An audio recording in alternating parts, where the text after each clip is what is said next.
This is Misha. He's 12 years old, doesn't go to school and begs for a living.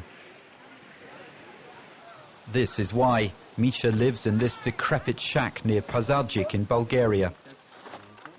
There's no running water or electricity in the house, and food is in short supply. The family's meagre income mainly comes from picking snails, berries and mushrooms. When Misha sees we have no money, he goes begging, I admit it. Sometimes we don't eat for 2 or 3 days. If there's flour, I make a flour mix. They're often starving.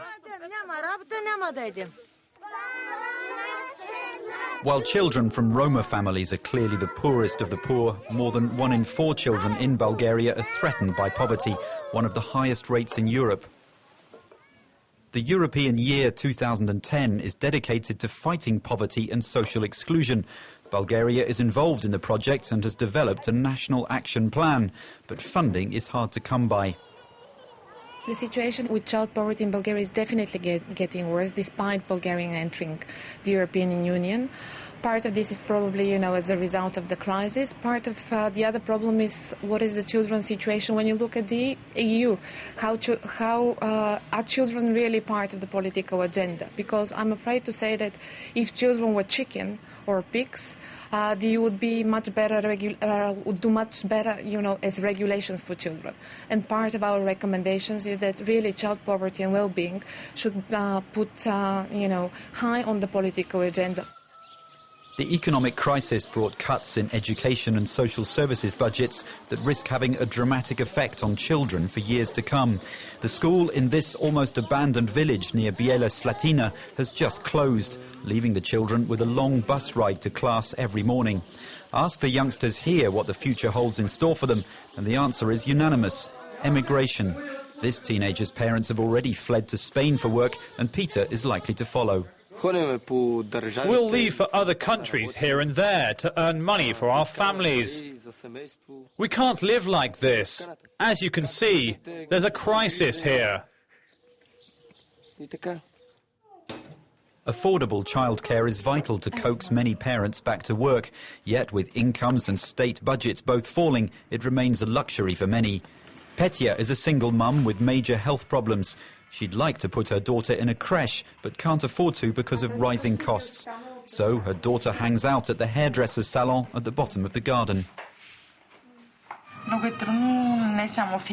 It's very difficult from a moral and financial point of view to be both mother and father. For the child, it's also very tough.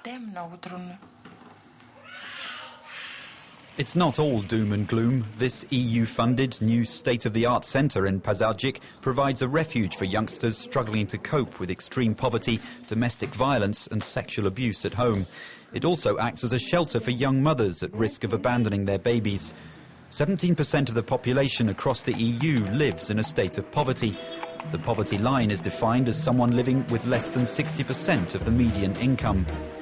Child poverty does not just afflict the EU's poorest countries like Bulgaria. All across Europe, whole families, children, parents and grandparents find it hard to escape poverty, as it seems it's passed on from one generation to another. In the European Union, 80 million people live below the poverty line. 19 million of them are children. Governments have pledged to lift 20 million people out of poverty over the next decade. I think it's a scandal in the European Union today, where we do have such tremendous wealth, that we are unable to provide for 20%, 1 in 5 of children in the European Union living at risk of poverty. It's a real slight on our society that we are not able to create a society in which there is a solidarity between the different generations and between the different social groups, that we can ensure that every child has the rights and the right conditions to fulfil their true potential. After more than a decade of breakneck growth, Ireland rose to be officially classed as the EU's second richest state. But there's little sign of the country's economic miracle in the deprived Ballymun housing estate in northern Dublin. Local children at this after-school centre are not too impressed with their neighbourhood. It's dirty. I don't know. It's stupid. I don't like living around here. All right. Because of all the bad stuff going on, like, of shooting and all. All the gangs hanging around and people hitting you and stuff like that.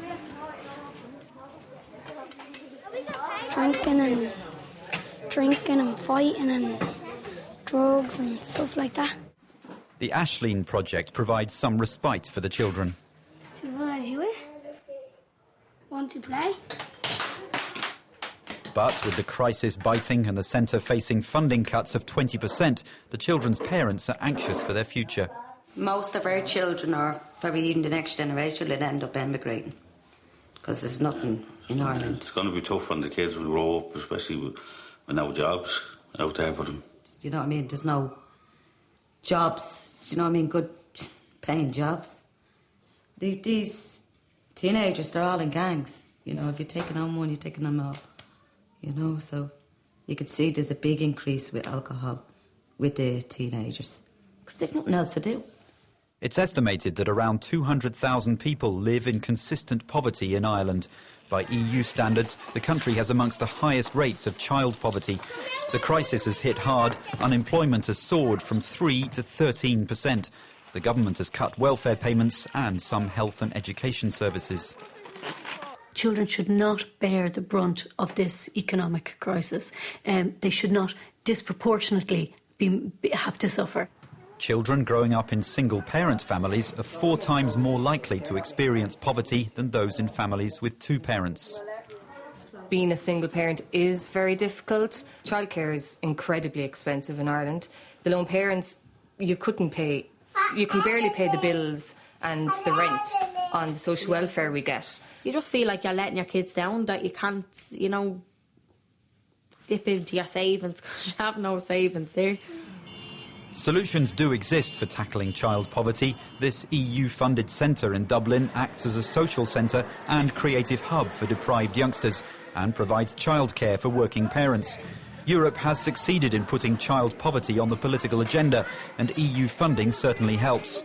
But the harsh fact is that millions of children still live in poverty in Europe. And without a concerted effort from member states that are on the front line, the crisis risks making this dire situation even worse.